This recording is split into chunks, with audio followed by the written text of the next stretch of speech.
com o desembargador Antônio Carlos Esteves, João Batista Damasceno, hoje entrevistando o professor Silvio Capanema, e estávamos aqui, que também é magistrado e honrou o Tribunal de Justiça, chegou à administração do Tribunal de Justiça. Doutor Silvio, hoje ser juiz é uma profissão de alto risco, né? Nós tivemos em São Paulo uma juíza que foi ameaçada, subjugada por uma parte, né, que não se conformou com o resultado da sua decisão, e nós estamos muito preocupados, até porque isso não deveria ter sido divulgado como foi, porque isso acaba estimulando outros loucos a atuarem dessa forma. E nós estamos aqui hoje entrevistando o senhor, tendo uma aula brilhante sobre o direito de propriedade, e tem dois colégios do Rio de Janeiro, que são propriedade do povo do Rio de Janeiro. Os alunos estão sendo protagonistas e reivindicando respeito aos seus direitos fundamentais. Um desses direitos fundamentais é, sem dúvida nenhuma, para toda nação que quer desenvolver-se, é o direito à educação. E nós estamos na linha com a aluna Ana Clara, que é uma das líderes desse movimento. Então, Ana Clara, nós estaremos aí, os Juízes para a Democracia, fazendo uma visita na próxima quarta-feira e queríamos ouvi-la. Bom dia, Ana Clara. Bom dia. A gente ocupou o que era nosso. Muito bem, Muito Ana bem. Clara, é isso mesmo. Isso. Ocupação é diferente de invasão. Isso, né? E tem ótimo. mais, lugar de criança e de adolescente é na escola. Portanto, tem que ocupar e ficar na escola mesmo. E essa ocupação, Ana Clara, reivindica que direitos vocês estão reivindicando? Primeiramente, está reivindicando o direito para uma educação digna, né? Não pelos migalhas que a gente ganha do governo. E o que está faltando aí? O que vocês estão reivindicando? Porque está faltando, o governo não está dando a qualidade de ensino, o material que precisa para os professores. O que está faltando na escola, Ana Clara? Olha, está faltando investimento digno, só para a gente começar. O que tipo de investimento, é claro? O que falta na escola? Quais as condições materiais da escola? Material pedagógico, falta de material de ensino, as salas superlotadas, o salário dos professores, o salário dos inspetores, terceirizados. Quantos alunos tem por turma, Ana Clara? Uma média de 50. Muita gente numa sala só, né? Numa sala só. E as salas têm ar-condicionado, as cadeiras são confortáveis, como é que é isso aí? Sim, mas não dão razão. Não dão razão. Sim, com 50 alunos, com 50 pessoas no espaço, né, realmente teria, né, tem que ser algo, né, adequado para 50 pessoas, né? E você... Eu vou passar a palavra para o João Vitor. Ele é um das frentes do nosso movimento. Ele vai poder falar melhor com o senhor. Muito bem, João. Bom dia, João. Os professores estão apoiando essa atuação de ocupar o espaço que lhes pertence, João? Com certeza. A maioria, pelo menos toda a parcela dos professores grevistas, eles estão do nosso lado, eles vêm aqui na escola, eles veem como é que está a nossa movimentação, oferecem doação de mantimentos para a gente se manter aqui. Os professores não grevistas é meio complicado, porque muitos deles não entendem, muitos deles não aceitam e outra parcela só fica a mandato do diretor, que é um alto opressor aqui na escola, ameaça, intimida e os professores abaixam a cabeça. Então, se o diretor falar que está errado, os professores vão concordar com o tal. E o que vocês estão precisando aí, João, para apoiar essa ação cidadã que vocês estão promovendo? Olha, a gente sempre pede alimentos não perecíveis, sucos, pães, essas coisas. Material de limpeza, essas coisas também? Material de limpeza a gente já recebeu muito, e aí a gente, por ter recebido uma quantidade muito grande, o que a gente precisa mais é de comida, porque por ter muita gente aqui, a comida é o que vai embora mais rápido. Quantas pessoas, quantos alunos são, João, que estão aí? Bom, o número varia muito e a gente também não divulga esses números, mas tem bastante alunos aqui. Mas vocês mesmos estão fazendo a limpeza, João? Exatamente. Para falar a verdade, nesse exato momento está acontecendo um mutirão de limpeza para limpar os vestiários e os banheiros. Muito Muito bem, João. Todos os dias a gente faz esse mutirão para limpar a parte da escola, etc. Varrer a parte externa. Muito bem, então eu quero felicitar vocês por essa ação cidadã, uma ação pacífica, uma ação de reivindicação dos direitos de vocês, que é a qualidade da educação, e estamos aqui dispostos a apoiar vocês. Na quarta-feira nós vamos aí levar alguns mantimentos dentro dessa linha de necessidades que vocês estão colocando aí. Muito obrigado. Ótimo, estaremos precisando. E olha só, estaremos esperando vocês. Antes de eu dar uma palavrinha rapidinho, só para terminar, gostaria de falar do porquê ao certo dessa ocupação. Nós, alunos do Mendes, a gente já estava há cerca de um mês manifestando e estando nas ruas para reivindicar esses direitos básicos, reivindicar que o governo parasse de cortar da educação, porque não corta salário de deputado, não corta os luxos, não corta os carros, não corta a verba para comprar telefones de luxo, mas corta da educação, que é um investimento. Eles acham que a educação é um gasto, assim como a saúde e assim como a própria nossa polícia, que também está tendo corte no seu salário.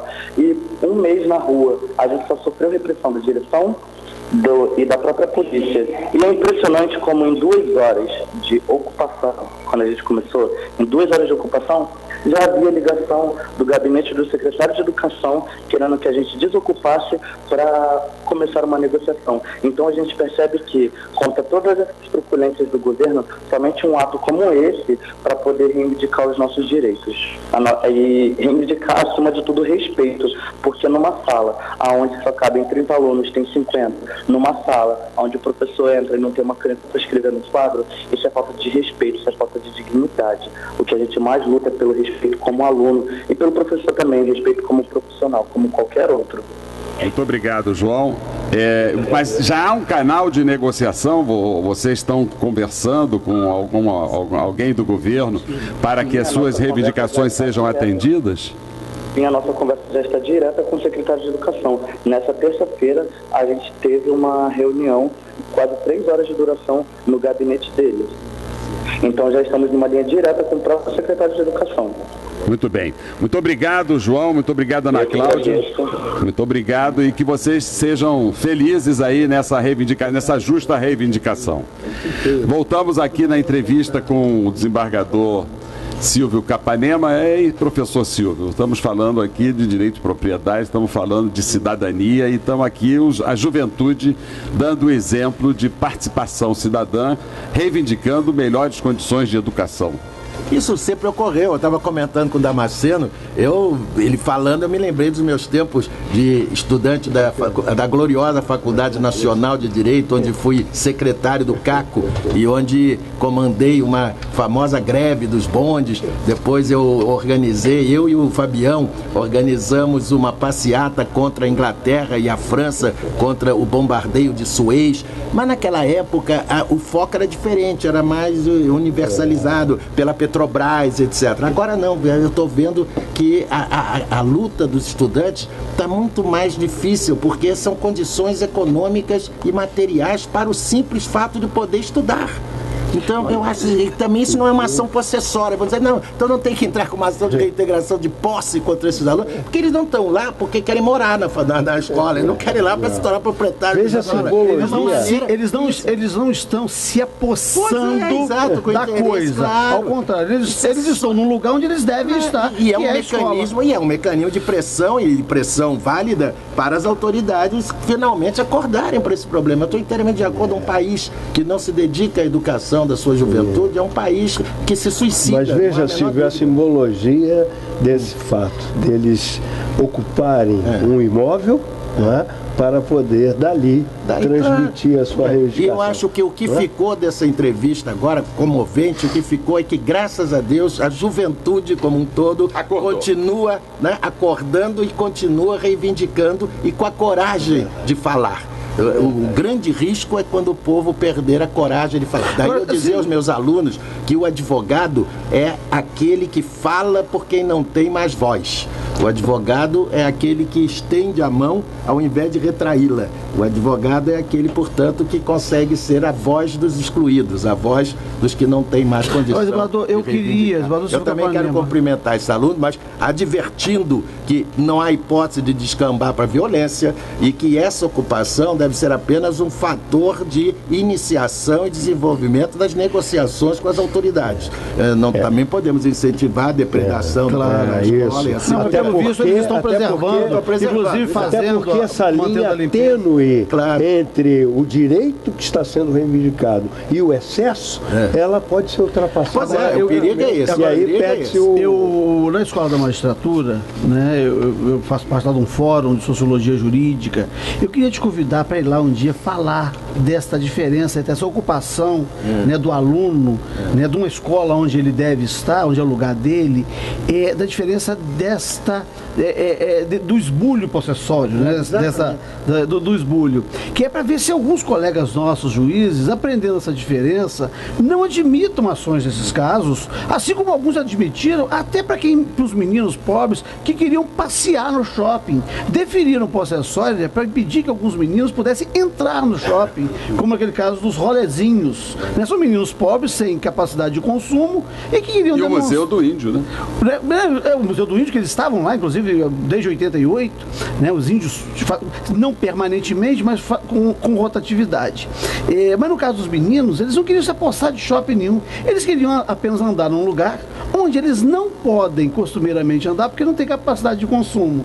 E a forma de protesto era mostrar que eles eram pobres, mas que iam organizadamente e pacificamente nesse templo de consumo que são os shoppings da Zona Sul. E alguns colegas, foram poucos felizmente, deferiram possessórias, né, aos donos dos shoppings para impedir que os meninos pobres pudessem andar nas escadas rolantes, né, desses shoppings. Então acho que eu vou querer te convidar, se houver uma disponibilidade, para a gente poder fazer uma distinção dessas situações e mostrar como por vezes o direito é mal aplicado, mal apropriado, né, contra alguns excluídos. Porque você sabe que eu sou fundador da EMERGE. Talvez o decano da EMERGE, eu tenho 25 anos de EMERGE. Eu peguei a EMERGE realmente no seu nascedor. Com Cláudio Viana. Eu continuo lá. E Fonseca Passos. Fonseca Passos foi me catar, eu estava no estrangeiro, olha, nós temos que fazer aqui uns ajeitos no português. Eu dei aula em corredor, porque houve uma época que a EMERGE conseguiu algumas salas na UERJ, no Maracanã. Então um dia eu cheguei lá, a sala estava ocupada por alunos da UERJ. Então eu já tinha ido até lá e os alunos já estavam lá e o corredor lá é largo. Aí eu disse, vamos fazer agora, senta aí no chão, e dei aula no corredor da EMERGE. E hoje está lá a EMERGE muito bem instalada, com dignidade, né, no prédio apropriado. Então será um prazer enorme participar. Mas então vamos agendar isso então. Mas eu acho que eu vou pegar a gravação desse programa e já preparar a defesa dos meninos, porque nós temos um brilhante parecer do professor Silvio Capanema, onde não cabe possessória. Depende, eu estou dizendo. Se eles armam lá umas barracas e ficam permanentemente lá. Em linha teórica, doutrinária, não cabe. Não pode impedir que andem pelo shopping. Isso seria uma violência intolerável, até contra a liberdade de o direito, dignidade humana. Agora, claro, botou lá uma barraca e quer morar lá, aí evidentemente que não pode. É como você diz, tem que ter um limite, tem que se saber exatamente a linha de essa linha o seu direito, a dignidade, etc. E é ofensa a direito alheio. Isso é que é muitas vezes difícil ao juiz perceber. Exatamente. Professor Silvio Capanema, hoje é dia 1º de abril, dizem que é o dia da mentira, mas nós não mentimos para os nossos ouvintes. Nós prometemos um encontro maravilhoso, e tanto a primeira parte do programa com o professor Ivanir Santos, como a sua presença aqui, honrou este programa Encontro com a Justiça, e com certeza os nossos ouvintes estão aí ainda refletindo sobre essas aulas, esses ensinamentos que o senhor sempre brilhantemente transmite para todos nós que somos seus alunos e admiradores, e agora também para os ouvintes do Encontro com a Justiça, o microfone para suas despedidas e saudações rubro-negras. Isso é muito importante.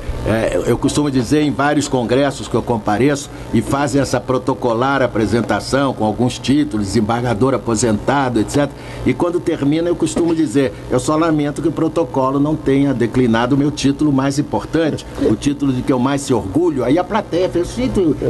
Já vi essa coisa de flamenguista, quer ver? Eu dou aquele intervalo e digo, eu quero dizer, a plateia, que até dezembro do ano retrasado eu fui o presidente, aí o pessoal ficou olhando assim, sinto besta, eu fui o presidente do Conselho Deliberativo do glorioso Clube de Regatas do Flamengo. Então realmente eu agradeço essa referência final do meu título mais importante, né? Que ser rubro-negro. Agradeço, Ciro, essa oportunidade, achei magnífica, aquela primeira parte foi altamente esclarecedora, motivou, eu já me inscrevi como voluntário para quando o Ivanir abrir o curso, né? Como voluntário, como aluno, não é para ministrá-lo. E foi uma oportunidade, Ciro, inesquecível, com a companhia de colegas tão queridos, e percebi a importância social desse programa, né? E evidentemente você conquista hoje um ouvinte fiel e permanente, né? É sempre às sextas-feiras. Sexta-feira, de 10 ao meio-dia, o encontro com a Justiça. E agora vamos à Manchete Online, Jornal Manchete Online com Enio Paes.